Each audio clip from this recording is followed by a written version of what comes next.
Bienvenidos, bienvenidas a este ciclo de jornadas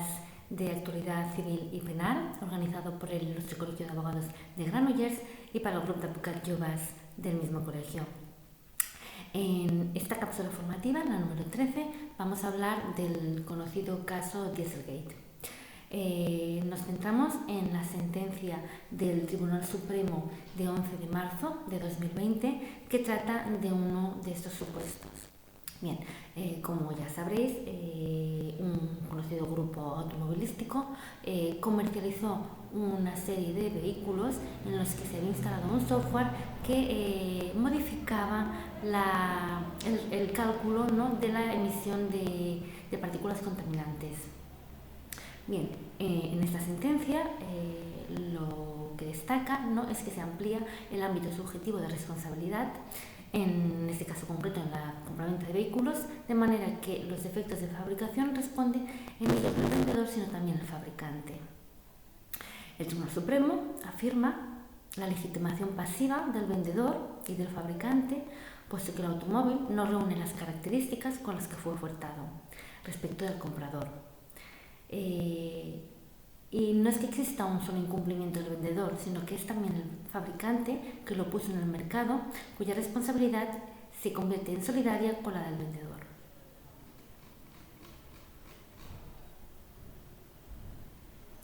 Bien, la doctrina que fija el Supremo se centra en el sentido de que el vehículo vendido al demandante no cumplía los estándares de emisión contaminantes con que fue ofertado y llevaba instalado un dispositivo destinado a falsear los resultados de los test de emisiones contaminantes, cuyo descubrimiento dio lugar a un escándalo a nivel mundial. El artículo 137 de texto refundido de la Ley de Consumidores y Usuarios especifica que por producto defectuoso es el que no ofrece la seguridad que cabría legítimamente esperar. El artículo 128 del mismo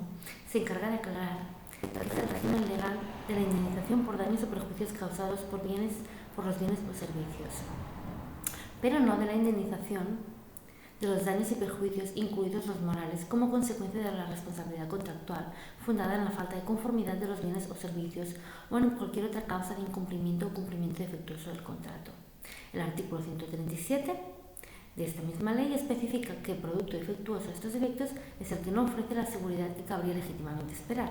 y el artículo 142 añade que los daños materiales en el propio producto no serán indemnes conforme a lo dispuesto en este capítulo. Tales daños darán derecho al perjudicado a ser indemnizado conforme a la legislación civil y mercantil. Por tanto, concluye la Sala que las acciones reguladas en el libro tercero del texto refundido de la Ley de Consumidores y Usuarios no son adecuadas para indemnizar el daño que supone la frustración del interés contractual del adquirente del bien o servicio, que no se ajusta a lo contratado, que es lo que se pretendía en esta demanda. Resolver sobre la pretensión de indemnización de daños y perjuicios por incumplimiento del contrato de compraventa por las deficiencias del vehículo deben aplicarse las normas de la legislación civil pertinente. En este sentido, la Sala pasa a examinar lo que se conoce como el principio de relatividad de los contratos. Para los terceros, el contrato es res inter alios acta, cosa realizada entre otros, y en consecuencia ni les beneficia ni les perjudica. Nadie puede ser obligado por un contrato en el que no ha intervenido y prestado su consentimiento, ni sufrir las consecuencias negativas del incumplimiento en el que no ha tenido intervención. Esta ocasión, fue objeto de modulación interpretativa debido a la cambiante situación económica, es decir, los cambios de la sociedad han llevado a una modulación del principio de relatividad de los contratos, sobre todo cuando se ha pasado de una contratación más individual hacia una contratación más en principio se dio sobre todo en el ámbito de la construcción, y ahora con esta sentencia el Tribunal Supremo considera que la contratación en el sector del automóvil presenta también particularidades que justifican limitar o excepcionar en ciertos casos el principio de la relatividad de los contratos, dado los especiales vínculos que se crean entre el fabricante, los concesionarios y los compradores, la importancia de la marca del fabricante, la fidelidad del consumidor y su influencia en la decisión del adquirente de un automóvil. Y la afectación masiva a una pluralidad de adquirentes que suelen provocar los defectos de fabricación. Se establece la conexión entre las distintas relaciones contractuales, esto es, fabricante, concesionario y comprador. Y la sala considera que entre el fabricante y el comprador final, pese a que formalmente no han celebrado un contrato entre sí, sí que se crea un vínculo entre ambos. En consecuencia, si el automóvil no reúne las características con las que fue ofertado respecto del comprador final, no existirá solamente un incumplimiento entre el usuario y el consumidor, ¿bien?, con el vendedor directo, sino que también el fabricante que lo puso en el mercado y lo publicitó. El daño sufrido por el comprador se corresponde directamente con un incumplimiento atribuible al fabricante,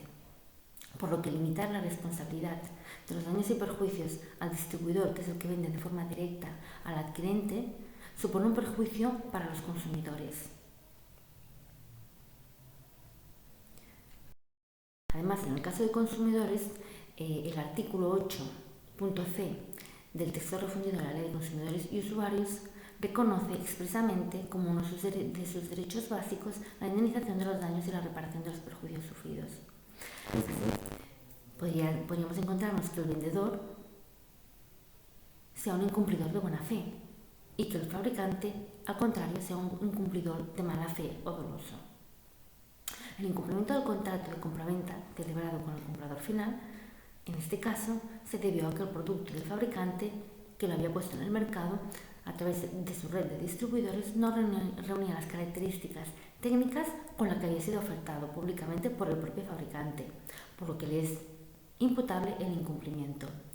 Una interpretación del artículo 157 del Código Civil que respete las exigencias derivadas del mencionado artículo 8.c del texto refundido de la Ley de Consumidores y Usuarios y que tome en consideración la realidad del tiempo en que ha de ser aplicado en virtud del artículo 3 del Código Civil, determina que no sería procedente en estos supuestos separar estos contratos estrechamente conexos mediante los que se articula una operación jurídica unitaria, la distribución del automóvil desde su fabricación hasta su entrega al comprador final. El fabricante del automóvil tiene frente al adquirente final la responsabilidad derivada de que el bien que ha puesto en el mercado no reúne las características que él ha ofertado. Esta responsabilidad es solidaria con la responsabilidad del vendedor, sin perjuicio de las acciones que entre ellos se puedan dirigir. La consecuencia es que se atribuye al fabricante la legitimación pasiva para soportar la acción de exigencia de los daños y perjuicios derivados del incumplimiento contractual, consistente en que el vehículo adquirido por la compradora final no reunía las características en cuanto a las emisiones contaminantes y que es lo que había sido ofertado. No es obvio que la fabricante pueda alegar que no era quien había suministrado los componentes que habían producido este defecto. Bien, el tribunal resuelve en el sentido de indicar que es indiferente que estos componentes no hubieran sido proporcionados, o sea, fabricados por la fabricante, sino que sería demasiado riguroso exigir al consumidor que fuese hacia atrás en la cadena de suministros para poder llegar al incumplidor, digamos, ¿no? Entonces, en este sentido, el tribunal lo que dice es que no, el fabricante es el incumplidor porque es el que ha ofertado un producto con unas condiciones técnicas que no ha cumplido y si un caso, este fabricante ya podrá ejercitar las acciones correspondientes hacia sus suministradores, pero que el responsable frente al consumidor será el fabricante y el distribuidor. Finalmente, para terminar, una puntualización en relación a lo que consideramos muy importante de esta sentencia es que el Tribunal Supremo modula el principio de relatividad de los contratos contenido en el artículo 1257 del Código Civil con fundamento en sus propios antecedentes jurisprudenciales referidos al contrato de obra en donde se había reconocido a los compradores de vivienda el mismo derecho que al dueño de la obra frente al constructor y los técnicos. Y aquí se amplía el ámbito subjetivo de responsabilidad en la compraventa de vehículos, de manera que por los efectos de fabricación responderá no el vendedor, sino también el fabricante. Muchas gracias por vuestra atención, espero que os haya servido, que esta sentencia es muy importante porque pone de relieve